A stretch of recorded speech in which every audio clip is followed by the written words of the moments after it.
Hey there. I'm excited to announce this to you today. This is what you've been waiting for in your spiritual quest. This is something I've wanted to do for a long time, and I'm finally ready to announce it that it's ready to go. It's the Grief to Growth Community Circle. Now, this is a sanctuary where like-minded souls are united in their journey through grief and towards personal transformation. It's more than just a place. It's a beginning. It's a commitment to growth and understanding. Here you're finding not just a community, but you're entering a circle of trust and depth. You're going to engage with interactive coursework. You'll dive into exclusive podcast episodes and partake in discussions that illuminate the path from mourning to empowerment.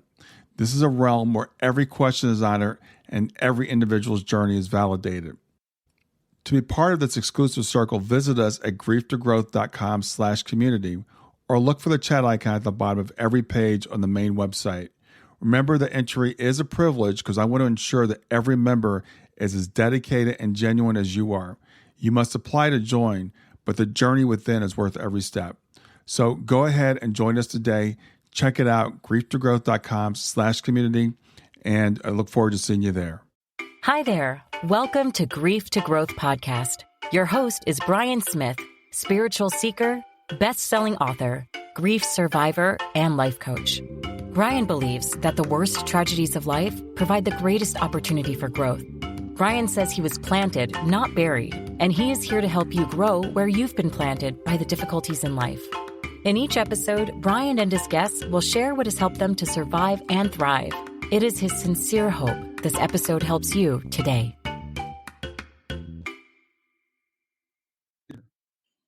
Hey, everybody, this is Brian Smith back with another episode of Grief to Growth. And today I've got with me, my guest is Lisa Jones. And I've listened to Lisa on her podcast, Experiencing Death, and just met Lisa last week. And we're connected here, so we're going to do an interview. So I'm going to go ahead and introduce Lisa, and then we'll just have a conversation. Lisa had a transformative shared death experience. She expresses her passion for life by exploring death. She's an author, a speaker, and she's the host of the Exploring Death podcast, which she's kind of moved on from that now to the Real Ones, and we'll talk about the Real Ones. Lisa's had the privilege to work with groups and individuals, business leaders, entertainers, and fellow spiritual seekers. She brings refreshing clarity and honesty to a challenging subject. She seeks to use her gifts to give encouragement, comfort, and inspiration to a culture that has hidden death and dying from view. And I'm really excited to welcome Lisa to Grief to Growth. So thanks for being here, Lisa. Thanks, Brian, for having me. I'm really excited to have a conversation with you today. Yeah, me too. I got to tell you, I listened to Exploring Death for quite a while. I never heard the story behind Millionaire Medium. I've always wondered, where did that come from? So let's start with that. What is Millionaire Medium? Okay. Well, interestingly, it's part of my story. And so I don't know if you want me to just tell my shared death experience as well, or... Yeah. Well, first tell us what a shared death experience is, because I think a lot of people, we've all had our near-death experiences, but I don't know if people know what a shared death experience is. Right. So a shared death experience, which I didn't even know until... I don't know when I found out the term of this, because I didn't even know what this was that happened. But basically, it's when you accompany someone who's passing away to the other side and either have an out-of-body experience or some sort of transformational spiritual experience with that. And so my husband had been sick for 7 years with cancer.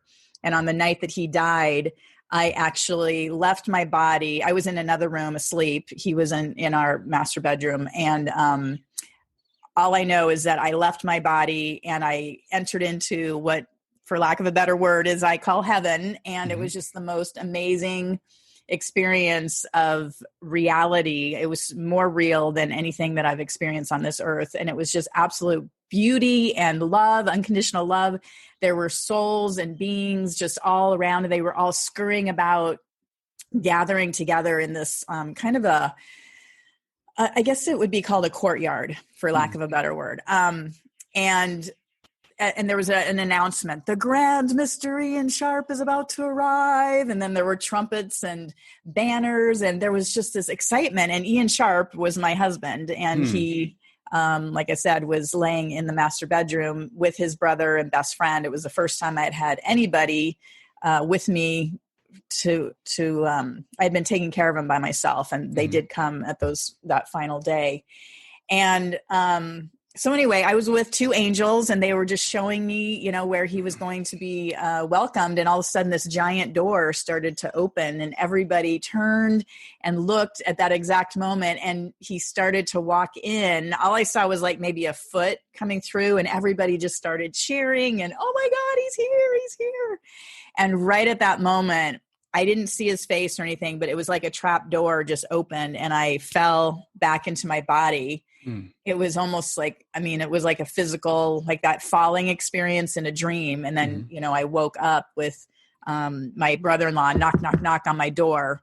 And that's what opened the trap door.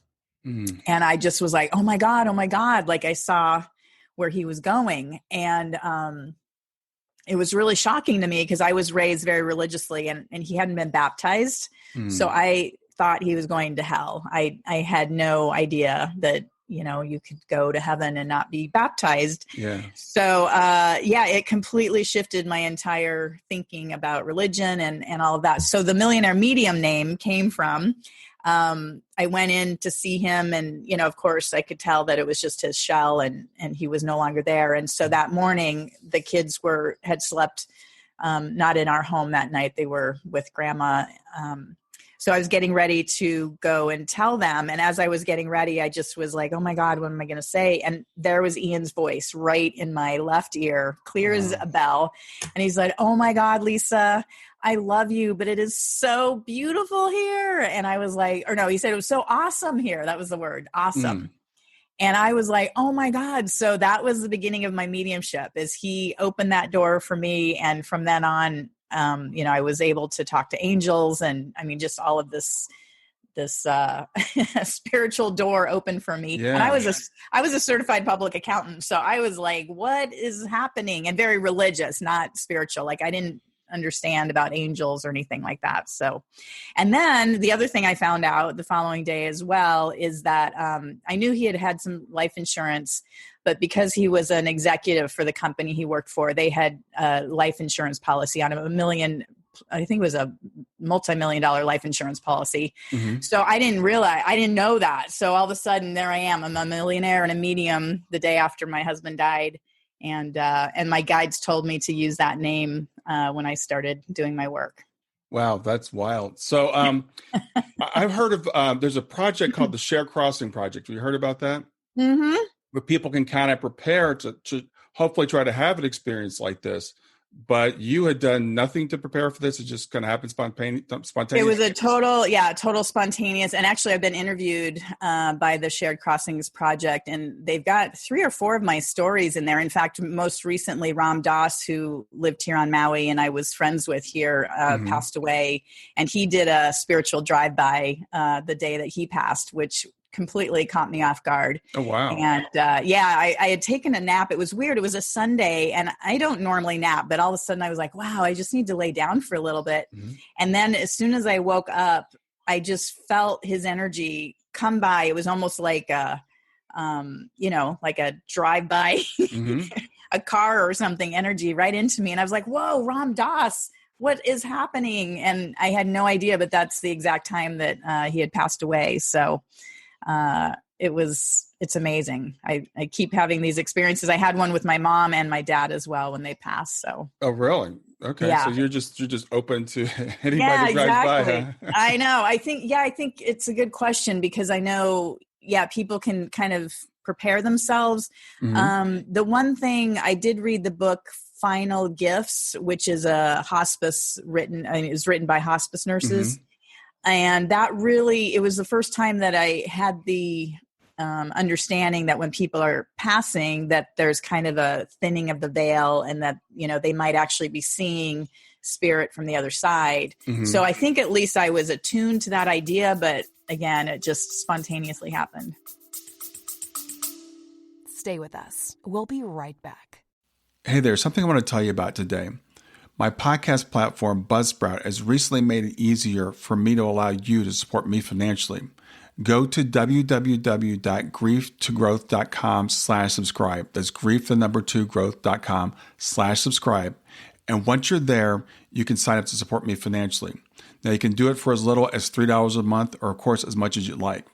If you do that, you'll get access to bonus episodes, and you'll see those in the regular feed. They'll have a lock on them.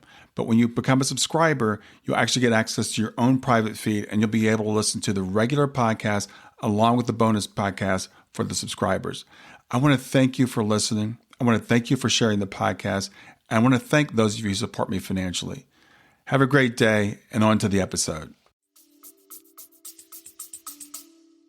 So how did you square this with your religious background when you see heaven and your husband, who you presumed wasn't going to heaven? How did that affect you? Yeah, well, I ended up walking away from my religion. I was raised Lutheran, and then I had I don't know if it's converted, but I became Episcopalian, which again, they aren't hardcore, they're not like super, right. But yeah, it was interesting. I just really, it just made everything that I felt like I was taught just not the truth anymore, because I had this direct experience. And so, yeah, I had to walk away, which was hard because that was my community. And so I've had to really find my own way. And actually moving to Maui 3 years ago, I feel like I found my spiritual home. People here are much more open and embracing of the idea of, spirit on the other side and everything. Yeah. So, it's a whole different experience here. So where were you living at the time when your husband passed?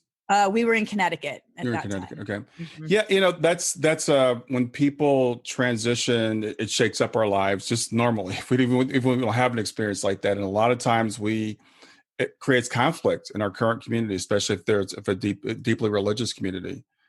So sure. Were you able to share this experience right after it happened? Because a lot of people, they hold on to these things inside for a very long time.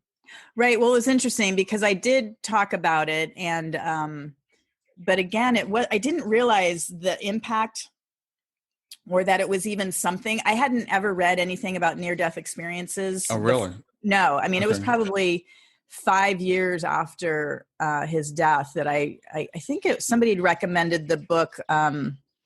I don't know if it was Proof of Heaven by Abin Alexander, or there was also one that a little boy had written. And, I forget the title of that one, but I think it was actually that book that I was reading it, and I almost fell off my chair because so much of what he talked about was what I experienced. Yeah. And I'm like, whoa, like this is, again, in my book, when I wrote, it's like maybe a paragraph and a half, because I didn't realize the gravity of it, really. It just was like, yeah, this thing happened and it totally changed everything for me. But, I didn't know that people were interested in it. Yeah. So so at this point you became a medium? Yeah. So what happened was, so I had written my book, and then I went back to the accounting world. I was actually working for a hedge fund. And you know what it was, Brian? It was when I turned 44. My husband died when I was 37. He was 44. And as I was approaching my 44th birthday, I suddenly had an aha moment of like, oh my God, I'm going to live longer than my husband. And the one thing that he told me about a week before he died was that he regretted his career choice. He said, wow, I really wish I had helped more people while I was on this planet. He said, all I did was move numbers around on pieces of paper. He was a tax attorney. Okay. And so that just hit me like a ton of bricks as I was approaching my 44th. And I'm like, I don't want to sit here and move numbers around on pieces of paper. And meanwhile, my friends knew that I talked to angels and things. And so they would email me and I would send them, messages. And so as soon as I quit, my guides were saying, you got to quit the hedge fund. You got to quit the hedge fund. And I was very resistant because I was getting paid such great money, and, it just was hard to step away. But as soon as I did, like, all these doors opened. I was asked if I wanted to have my own stage show. I was asked to do a radio show just outside New York. I was the Monday morning medium. Oh, wow. And and then I even went into talks to have a television show, but that's when my mom passed away, and that just took me out. I was really grief stricken when she went. Yeah. Now, are you able to connect with your mother? Yes. Yeah. Okay. I talk to her all the time, but there's something, and I think that was part of it. There was almost some shame on my part. Like, here I am, I'm able to connect to people to the other side. And yet I was so devastated when my mom passed that I felt like, how can I help other people when I can't even help myself? And it was I mean, maybe you can speak to this about the grief, because it was so different. Like when my husband died, it was just a different experience than when my mom died. And I think she's had my back. I was adopted as a baby, so I feel like she was my savior almost, and when she left, she was my rock when my husband was sick, So again, it just devastated me. Yeah, well, every grief experience is different. It's because every relationship is unique. So we can't really say, whether it's a spouse or a parent or a child. It depends on that relationship that you have. Yeah. And I think it's really interesting that when people can connect with the other side, that you still have to go through the grief process. Because I think some people say, well, I wish I was a medium, then I could just sit and talk to them every day, and then I wouldn't be having all the grief that I have. But none of us gets to get out of here without going through that. That's exactly right. And I think that was what I was putting on myself. I'm like, but I can talk to her. So why am I so grief stricken? Why can't I move forward? And that's exactly it. I don't think I gave myself the grace of like, wow, this was really, really hard, and just be able to, grieve go through the process of really experiencing that. So, and I've worked on it. I mean, I couldn't even talk about it before. I mean, it was just like, yeah. But, it's been 6 years now. And like I said, I'm in communication with her all the time. She's always saying hello and connecting and showing me she's around. Well, it's great. I'm not a medium, so I don't have that thing. But I tell people, I talk to my daughter who passed away in 2015. I talk to her all the time. I mean, every day, literally. I talk to her more than I talk to my daughter that's still physically here. But it's not the same as having her here. Right. So, physically, because we're still physical beings, and we still like that face to face, and we still want the hug, and we still want to be able to eat pizza with them and all those types of things that we did together. So there's still something missing, even though we might still have that spiritual connection. I think that's exactly right. And I think that was, even though we were in physically different places, we talked on the phone, at least daily, and just to be able to have that, even though it wasn't really physical, but it's that vocal, physical, hearing somebody's voice and understanding and really getting their perspective and all of that, so yeah.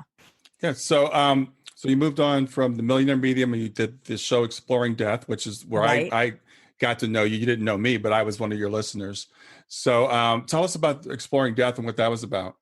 Yeah, well, it was so interesting because when I moved to Maui, I knew I wanted to do a podcast, and I thought with the Millionaire Medium, I really wanted to bridge the gap between corporate and consciousness or spirituality. Because in my work, I mean, I used to have CEOs walk up to me because they'd heard my story, and they'd be like, gosh, my dad died, and he comes to me in a dream, and I don't know what to do, or, I saw a vision of him. And so I feel like there's all of this spiritual stuff happening in the corporate world that nobody really wants to acknowledge or talk about. But I guess because I was a CPA and people knew me as that corporate person, they felt comfortable, talking to me. So I really thought, wow, there's something here, but it really didn't go anywhere. And so when I came to Maui, I was asked to actually speak to the IANDS group, International Association of Near-Death Studies.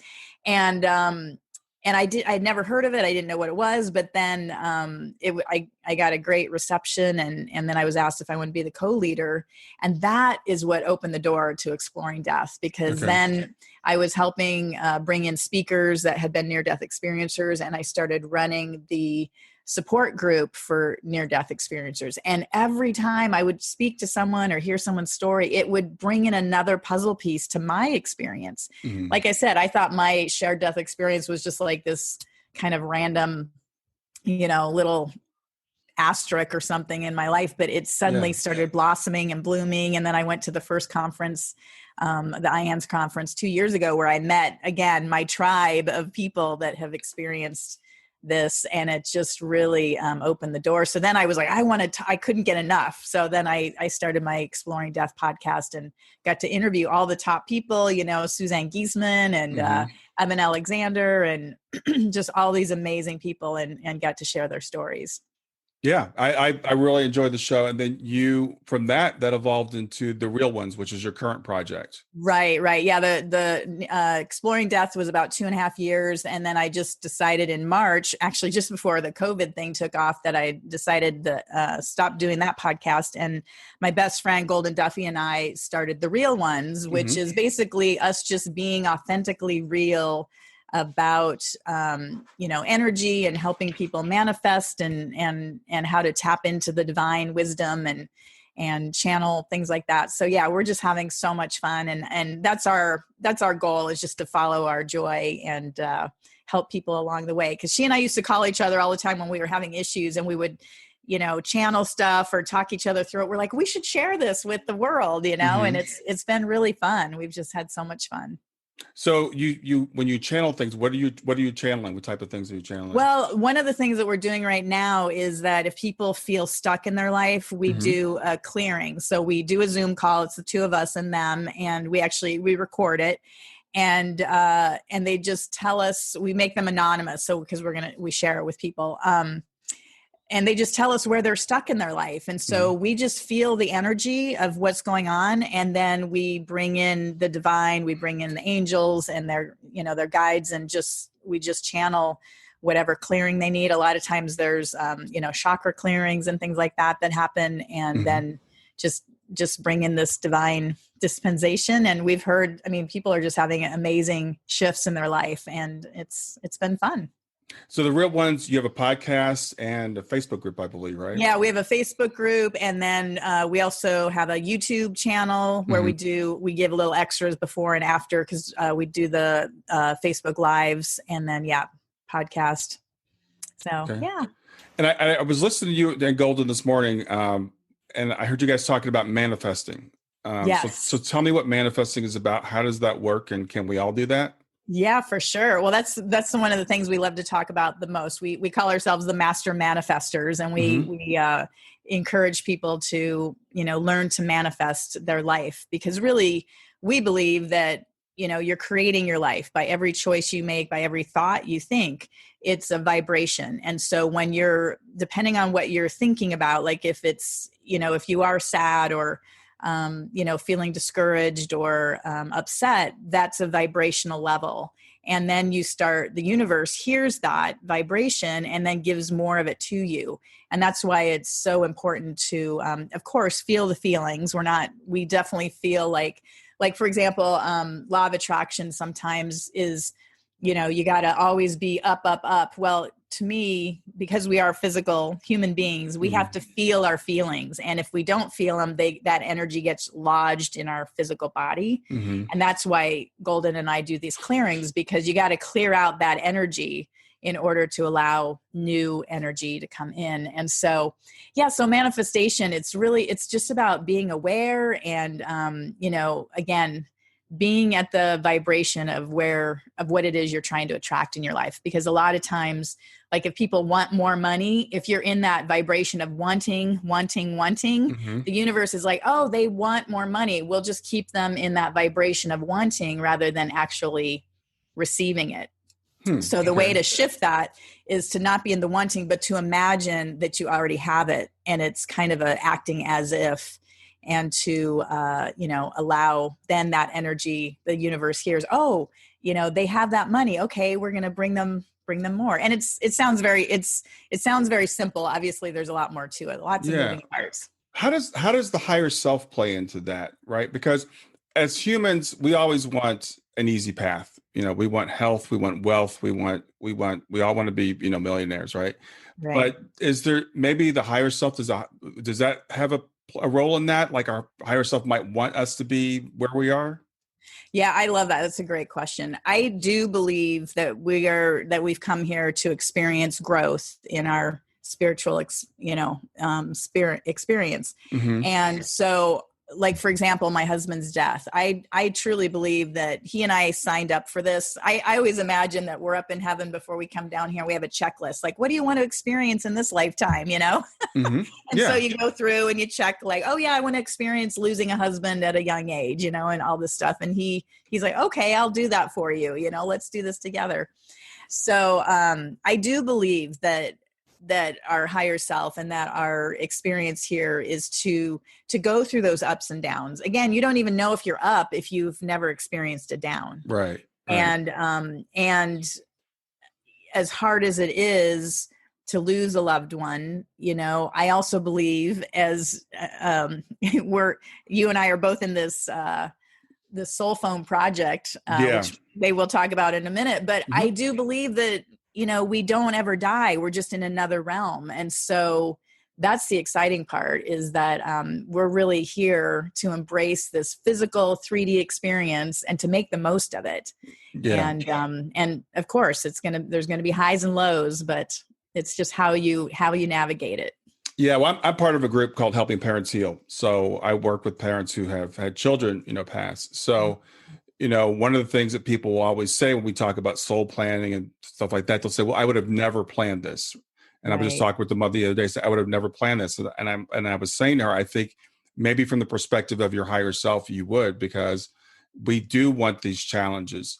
So this is just a personal thing for me, that it's like, okay, how much we would, like I said, we'd all choose great stuff for ourselves, but I think something our higher self is kind of like a parent saying, yeah, that's not the best thing for you right now. The best thing for you is you need to go through this experience. I totally agree with you. And when you said that, my whole body turned chills, which to me is the universe saying truth, that of course, none of us would want to choose these really painful experiences. I mean, especially losing a child. I can't imagine anything harder on this earth than that. And, and I've had experience. I don't know if you saw my interview with, my gosh, Boyson. I forget her first name. Elizabeth. Oh my God. Yeah. Elizabeth. Yeah. Yeah. And I had spoken to the South Carolina group when I lived there. And, but it's so interesting and that's the other thing too. Like when I talk about death, like it's this higher perspective, right? And like, we know there is no end. And yet, like when my son had one of his best friends from college was recently hit by a car. He was just walking on the sidewalk and he was hit and killed. Oh, wow. And I was speechless. I was having a hard time, helping to support my son who lives in Philadelphia. I'm in Maui. And it just showed me once again that, the physical loss of one of our dear loved ones, it's devastating. Even though I talk about death all the time, I get giddy about death. I mean, it's ridiculous, right?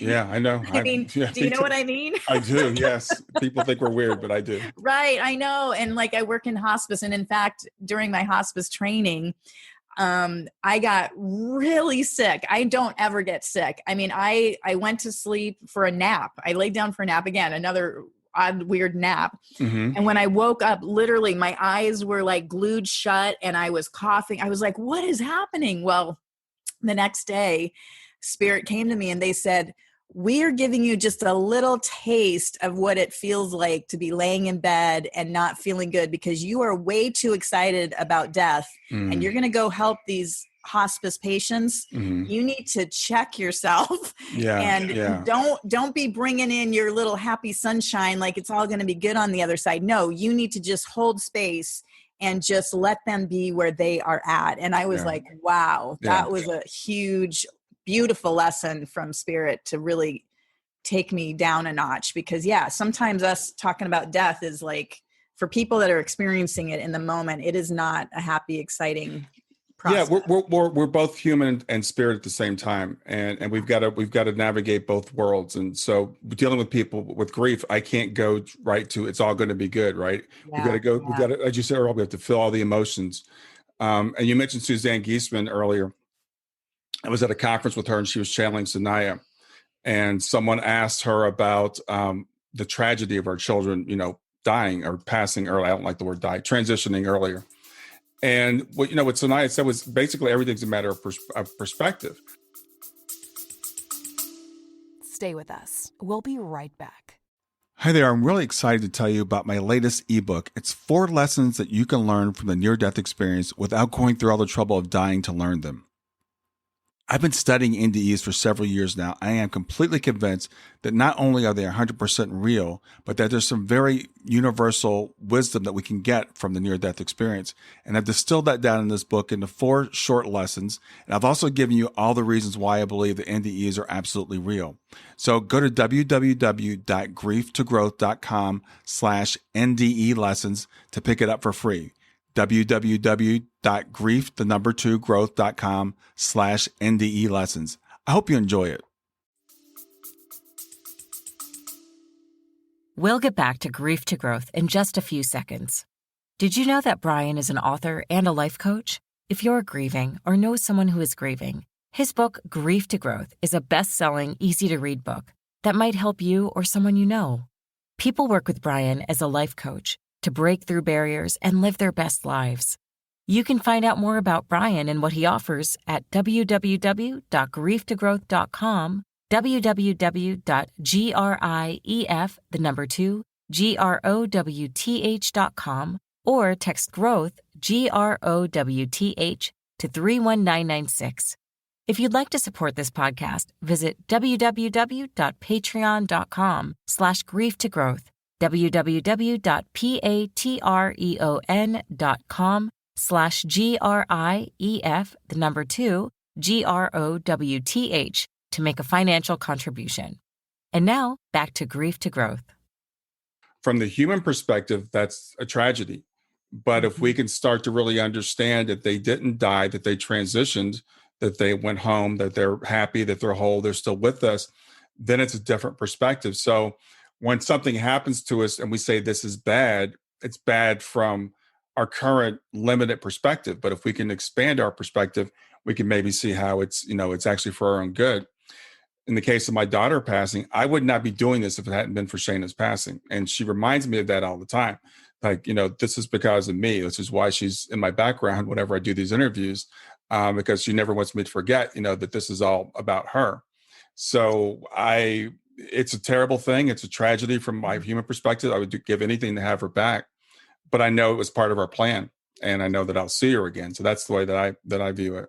That's beautiful. I know when I was doing my stage shows, that was one of the first things I would start with is, my husband died and it was the best thing that ever happened to me. And people are kind of like, what, did you not like him? It's almost like this shocking statement. And I do that purposefully because I want people to know that, it was, and I say, of course, if I could have kept him here, I would have. Of course, I didn't want him to die. Mm-hmm. But the fact is that his death propelled me forward into this amazing experience that I would have never had on this earth if I hadn't gone through what I did. And I'm grateful for it. It took away just all of that.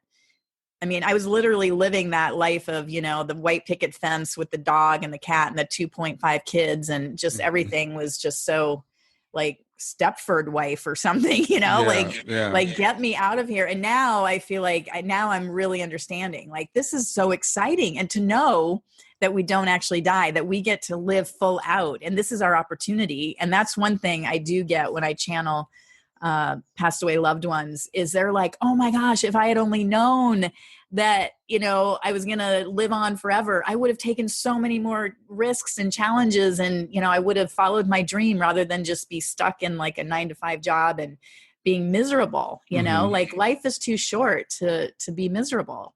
Yeah, I think that's a great point. I know Sandra Champlain talks about that all the time, about like, if we really realize that we're eternal beings, then we actually can live this life more fully, which may seem kind of counterintuitive to some people, but I think it's really true that we just put things into perspective, and the day-to-day issues that we have here. You and I realize everything is temporary. So whatever we're going through, it's only going to be for a certain amount of time. So I feel like I can endure anything for a certain amount of time. Yeah, for sure. Absolutely. And even, with the craziness that's going on right now, it's just like, wow, well, this is just so interesting, rather than for me, I'm not getting caught up. I'm just trying to observe and take care of taking care of me. What do I need to feel safe and comfortable right now? And just not, it's not worth it for me to try to like figure it out, or what is right or what's wrong, or like, it's like, wow, I'm just going to be happy now. Yeah. So you were talking about manifestation. I was listening to you in Golden this morning. You were talking about manifestation. Yeah. Give me an example of something that you manifested. Oh my gosh. Well, just all these things are coming to mind right now. So here's a good one. Right after I moved to Maui, I had lost a pair of sunglasses. And so I was going to order them on Amazon because I was ordering some other things. And then I put my order in and I realized, oh shoot, I forgot to order sunglasses. So I was like, oh, well, I'll do it later. I went on down to the beach and I was just writing in my journal or whatever. And then all of a sudden I look up and there's a pair of sunglasses literally rolling up with the water right to my feet. And I'm looking around, there's nobody on the beach. So I get up and I actually, oh, it's so funny. They're literally laying right here. I never have my sunglasses here. Oh my God, Brian, This is crazy. So these were the sunglasses and they are Ray-Bans. They were brand new, not a scratch on them. They're now almost 3 years old. So, but yeah, they literally rolled up and I was like, wow, I was going to order those on Amazon and these came even faster, you know? Yeah, really. They were like, and I looked them up. They're like a $200 pair of sunglasses. I was just going to order like a $15 pair. So I felt like the universe just wanted to, show me like, oh, you're worth it. We'll give you something even better than you wanted. So yeah. And I'm seriously, I didn't plant that. I didn't even That's wild. Yeah. See them laying here. It's interesting. Different people have different words for that. And I call them God winks or Easter eggs, actually, because Shane and I love to play video games. And a lot of times there's Easter eggs hidden in video games. So I call them Easter eggs. These little things that kind of pop up that remind us that we're not alone, that, somebody's watching out for us. And yeah, it's really cool. I think it's a really great example of something. Because I think when I hear that, I think of like, I want $1 million or I want I want a new car or something like that. And I guess maybe we're not grateful for the little things that we're manifesting on a day-to-day basis. Well, and I think too, just start practicing small, that's the other thing is everybody's like wants that $1 million and, or the car, and that can happen as well. But it's really being appreciative of things like this, little tiny God winks or Easter eggs. But even, I've got so many others. I mean, even meeting my second husband, David, like I had 30 days after my husband died, I took off my wedding ring and I just said, God, universe, I'm ready to live. I want to meet somebody. I want somebody that will love my kids, as much as I do. And just somebody with no baggage. That was really, I didn't have a whole lot of standard. And then 4 months later, I met David. I talk about it in my book, and it was so magical. He had been home helping his father pass. His father died just 6 weeks before my husband died, and his sister had lost her husband to a heart attack. And so our whole first date was about death and dying. And I'm like, who else could I be talking to, about this? And then he said he always wanted kids, but didn't ever really want to do the baby thing, but he definitely wanted to have his son named Robert because he was a golf pro and he wanted a Bobby Jones. His last name was Jones. And I was like, oh my God, my son's name is Robert. And so that was completely just took me off guard. So so we met for 4 months after my husband died and, just had an amazing marriage. And until I decided I really wanted to move to Hawaii and he didn't want to come. But we're wonderful friends. My spirituality just kept going in a direction and he wanted to just, stay and play golf and not do that. So, but again, like, I don't look at it as a failure. I look at it as the perfect, person for the right time. And, now we're each on our own path doing what we love. And that's the most important thing. Well, all those experiences in our life, everything teaches us something. So what I say is everything, out of everything, something good comes, whether it's whatever experience it is. I was divorced a very, very long time ago. And I remember when I met my wife that I'm married to now, she said, I really wish you hadn't been divorced. Cause she's like, I would rather have someone that's not divorced. And I said, if I weren't divorced, I wouldn't be the person I am now because we take these lessons with us. And so we can't look at things in life as mistakes. They're all something to be learned from and something that made us, into who we are today. That's right. I love that so much because I do feel like, especially with marriages, people are like, oh, it was a failure. It's like, no, it wasn't a failure. It was an experience. And as you said, it makes us who we are today. and just to be grateful again for the experiences that we gain out of everything. Yeah. So Lisa, tell me about your book. It's The Art of Living Happy After the Loss of a Loved One. Yes. So it's a memoir. It starts out with my husband's illness. Really, I guess the first chapter is him dying. And it was interesting because right after he died, I was working with a book coach, and I had written kind of about my life up until he died. And then I had met David, and we were dating and having so much fun. And I just said, I don't want to deal with the death right now. Like so I put the book on the back burner. And then after about 5 years, it just was like, okay, I think it's time to do this. And so I called my book coach again and said, okay, well, let's pick this up. And she said, you know what? You've come so far since the death of your husband. I mean, that's when I, quit the hedge fund and started doing stage shows and radio shows. And she's like, let's talk about your spiritual growth. And I said, oh, okay. So that's really what it's about is, again, his death, and then really what happened and how I started channeling people and doing, my biggest show, I think had almost 500 people. And it was wild. And yet I was so, I'm not trained as a spiritual medium. So it was like, I didn't know about like holding space. And it was overwhelming when I was on that stage. I had like 2,000 spirits trying to come through this way. And I had about 500 people staring at me, wanting me to connect with them that way. And I got blown out of the water. Like I was in bed for 2 weeks after that, Yeah. But so that's really the book. And then I try to explain, like how it unfolded and what people can do to connect with their loved ones. I have a process called the PALS method, PALS. And so this was really how I learned to channel, which is number one is to prepare. And this is like to do automatic handwriting. That's how I started working on my gift. Okay. So you take a pad of paper and a pencil or a pen and just, find a place that's quiet. You turn off all electronics and make sure you're not going to be disturbed. And then at the top of the paper, the second one is ask, and it's, dear angels, what would you like me to know? Or if it's a, person you're trying to connect to, just write like, dear Ian, what would you like me to know? And then listen, that's the hard one. It's the discerning. Are you actually getting information from spirit, or is it just your brain? And so that's where you just take a deep breath and just write the first things that come into your mind. And generally the way you can discern whether it's you or not is if it's a loving message, it's from spirit.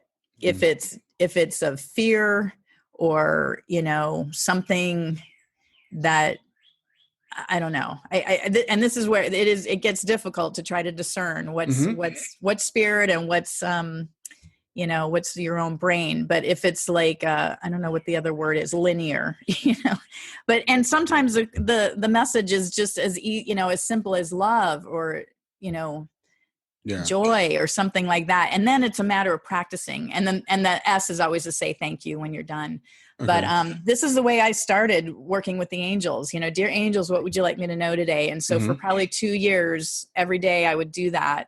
And it just would get more specific. And then they started using words that I've never used before. And I could start really feeling, again, that going back to the vibrational difference of, feeling energy from a spiritual being versus me, Yeah. And, so anyway, I taught that too when I would do my stage shows, is helping people. Cause that's really my biggest thing. I'm really feel like I'm here to help people connect to the other side and guide them. And, because when you tap in to the other side, to me, it's your biggest competitive advantage that you have on this earth is when you've got your team of divine beings that are there to back you up no matter what, because they're always there for you, but you got to ask for them. Yeah, and that's a concept that's actually relatively new to me. I've studied the afterlife for over 20 years. I guess the whole idea of I'm reading a series of books now called The Team, which is a fantastic series of books. I don't know if you're familiar with it. No, I'm curious. This woman, her mother passed away, and then her mother came to her and channeled these books, and they're just amazing wisdom. One of the concepts is, and it's called the team. So one of the concepts is we're never alone. We're all here. We're all here on a mission as a team. And she actually starts the first book with kind of like you think of a business person going to a conference. She goes, you sit down and you prepare with your team, and then you go off and you give the presentation, and you come back and you review that with your team. And she's like, that's kind of what we're here on Earth. We're actually not here just for ourselves. We're here for our entire team. And they're watching over us, and they're guiding us, and they're cheering for us, but they also share our experiences. And so it's really cool is that as a part of this team, we don't have to all go through the experiences. We can actually share them. And Natalie Sudman talks about that, like in her book, also the application of impossible things, about how when she had her near-death experience, it was all these beings that were like, okay, tell us what you went through. And Wow. so I think for me, that's like really exciting. It's like, we're not really ever alone. I love that. I love the team. I'm going to have to check it out because that's what it feels like to me, and sometimes I do, I feel alone. I feel, like, oh my gosh, I'm all by myself, but I'm quickly reminded that I'm not alone. But I like this concept. I mean, to me, that's been expanded from just even my own understanding about, who's there. And it is funny because I've had some readings by people, and as soon as they see me, they're like, wow, you're like that. What was that commercial, Verizon, where the guy walked up and there was just like all these people standing behind him. Yeah. And that's what people have said to me is like, you are just so, surrounded by beings and things. I'm like, oh, cool. Because I don't always see them or feel them, but, I guess I know they're there, but I don't always call on them. Yeah, I think it's a good concept for all of us to try to get to, and that's something that I'm personally working on. So when I hear you say that, you say you want to help people understand that. I think that would help us tremendously. And when I'm dealing with people that are going through grief, I was talking to somebody yesterday. I said, you're never alone, and their eyes just lit up, saying, I'm really not alone, ever. And our loved ones that have gone ahead of us they're still here with us. They're still cheering us on. So I think it's a really cool thing to understand. I think so too. And I also think sometimes, when we are so deep in our grief, I know from my own personal experience, those were the times I felt more alone than, other times. And I think it really almost cuts us off from that connection. I know they're still there, but it makes, for me, it made me feel like I wasn't, it's not even a matter of worthiness as much as just like, I don't know. I guess it's just that human experience, right? Yeah, they're still there, but you can't sense them. Yeah, because you're so, it's like you put a energetic blanket around yourself, like I'm alone, and then you kind of create the experience. Yeah. But it's, I was talking to Mark the other day, Mark Pitstick. So, Mark is a mutual friend of ours, and we'll talk about the soul phone in a second. But he was at a meeting, a Zoom meeting, and he comes into the meeting. And there were a bunch of people in the waiting room, but he didn't realize it because he was presenting and he wasn't the host. So he's like, well, wow, nobody showed up. And then when the host opened the meeting, all these people were there, and he calls me up and he tells me the story. He's like, I'm so excited. This is such a great analogy. All these people were there. They were all waiting for me, but I just couldn't sense them. That is amazing. I love that story, especially because I'm so familiar with Zoom, and I can just imagine that. Like, here you are, like, wait, I'm the only one here, and then boom, they're all there, just not connected. So they're all there. They're always there, behind the scenes, cheering us on and dropping these little Easter eggs in front of us and sending you the glasses and stuff like that. I think it's really, it's pretty amazing. So let's talk about the Soul Phone project, because I know you just joined recently. So what is the Soul Phone, and what's your role there? Yeah, well, it's super exciting. So I interviewed Mark Pitstick for the IANS Maui group here recently. And actually, I interviewed him on my Exploring Death podcast too. Mm-hmm. But in his latest presentation, he was sharing about how they are creating a device which is able to connect to spirit on the other side, and you get yes, no answers. And they've scientifically proven that they are accurate, and it's really almost, again, I won't say proof per se, but it's like just statistically it's proving that there is life after death. And it's just such an exciting concept. And I know for like you and for me, people that already believe in that concept, it's kind of like, okay, yeah, I know. So what is this? But it's really for the rest of the world that is maybe skeptical or whatever, that this is really going to open up, I think, their eyes to knowing that there is life after death. So, I mean, fill us in, because again, I'm new to the program. So go ahead, and then I'll tell you how I'm involved. Well, what you just described, I think, very well. The only thing is that right now it's not a phone. So one of the questions I get from people all the time is like, when can I buy it? What does it look like? How much is it going to cost? And right now it's not a phone. It's more of a binary switch, as you said. So we can, it'll be commercialized hopefully eventually. But right now it's really kind of a proof of concept thing. And, it's interesting because you and I talk about the word proof, and Gary on the project is a strict scientist and like it never uses the word proof because proofs are only mathematical. And Gary will say you can't even prove gravity exists. He goes to that extreme. But it's definitely some pretty severe or serious evidence. But what I find also interesting is people, when I talk to people about the afterlife, they'll say, well, there's no evidence for that. And I'm like, have your eyes been closed? And you and I know there is absolutely so much evidence that the afterlife exists. So once the papers get published and all that stuff, there'll always be skeptics that will find a way to dismiss it. But I think it'll be a big step forward for people who choose to open their eyes and believe. Yeah, I absolutely agree. I mean, again, it's so exciting, and it's almost daunting to imagine what is going to shift in the world when this happens. To me, it's almost like, when the world was flat and suddenly, it's like, oh no, it's actually round. It's like, wow, like this is a whole new concept for so many people. But so I had interviewed Mark, and he had talked about how he, been going through his life, and then suddenly he was told about the soul phone concept, and it was like he just knew that he had to be a part of it. It was like, what he had been like driving his whole entire life toward. Yeah. And when he said that on the interview, I just was like, oh my gosh, I'm supposed to be a part of this somehow. I don't know. But I reached out to Mark after, and I said, I don't know if there's anything I can do, but I'd love to help maybe promote it or, fundraise for it or something. And he said, that's exactly what I was thinking, if you'd be interested in that. So we just started. In fact, yesterday we videoed our first video of me interviewing him,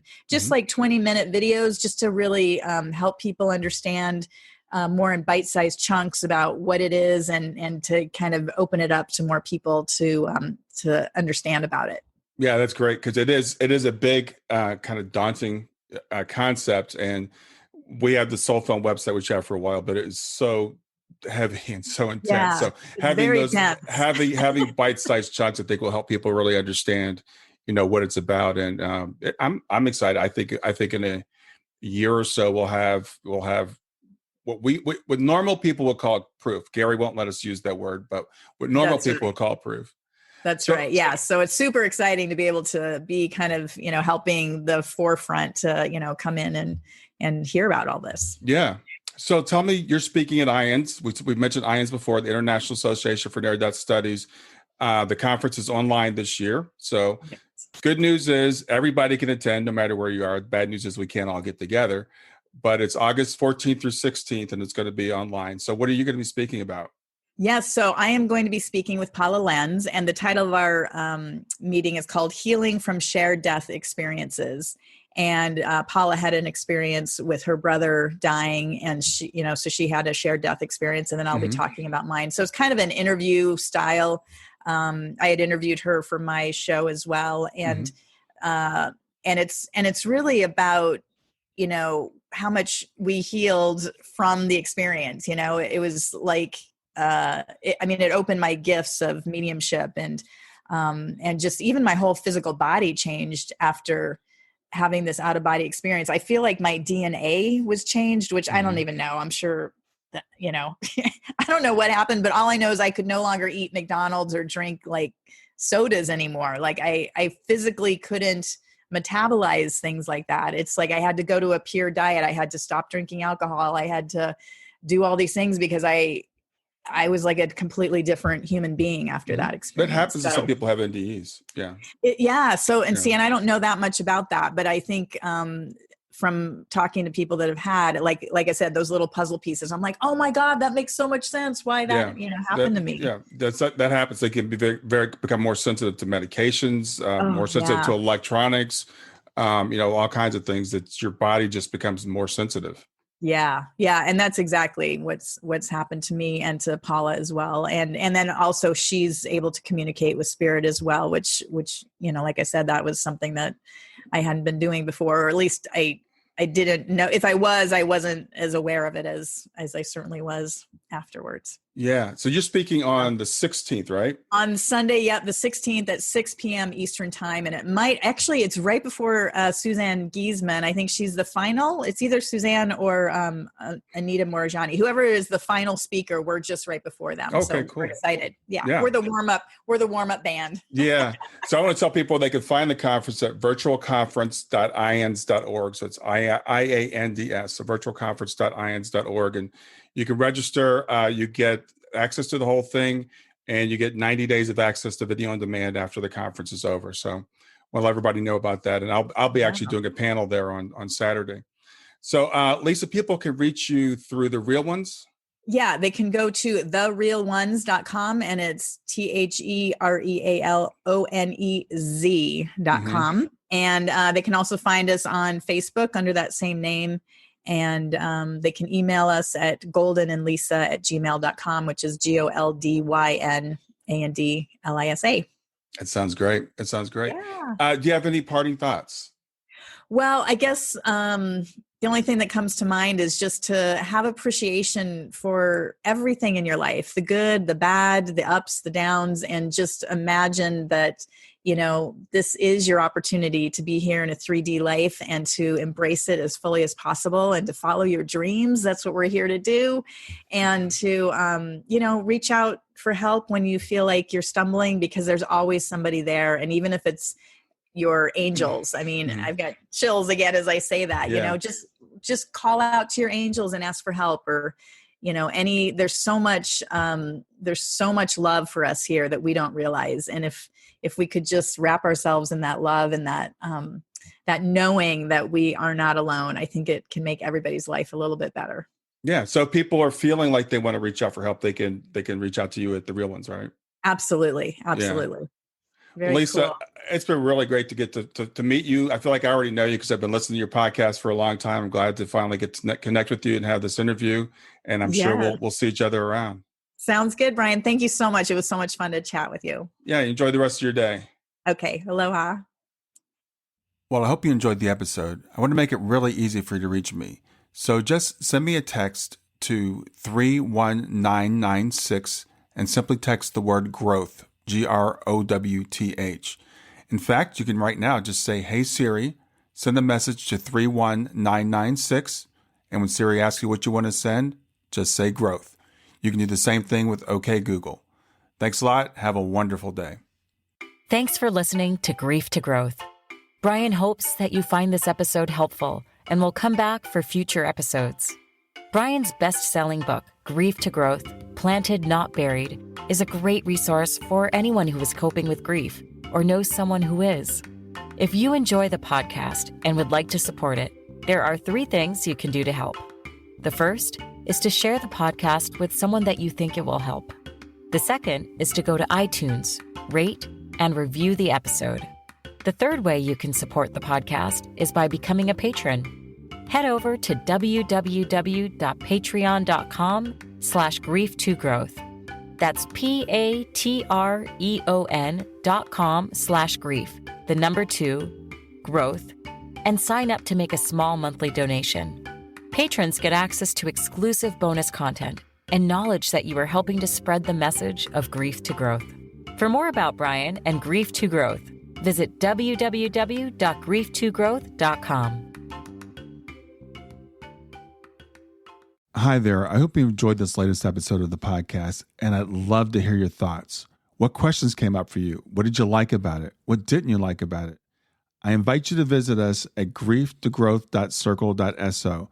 That's grief2growth.circle.so to continue the conversation with me and with other listeners. It's a space to sound off, to share reactions, and to go deeper into the topics from the show. I look forward to chatting more, and I hope to see you there.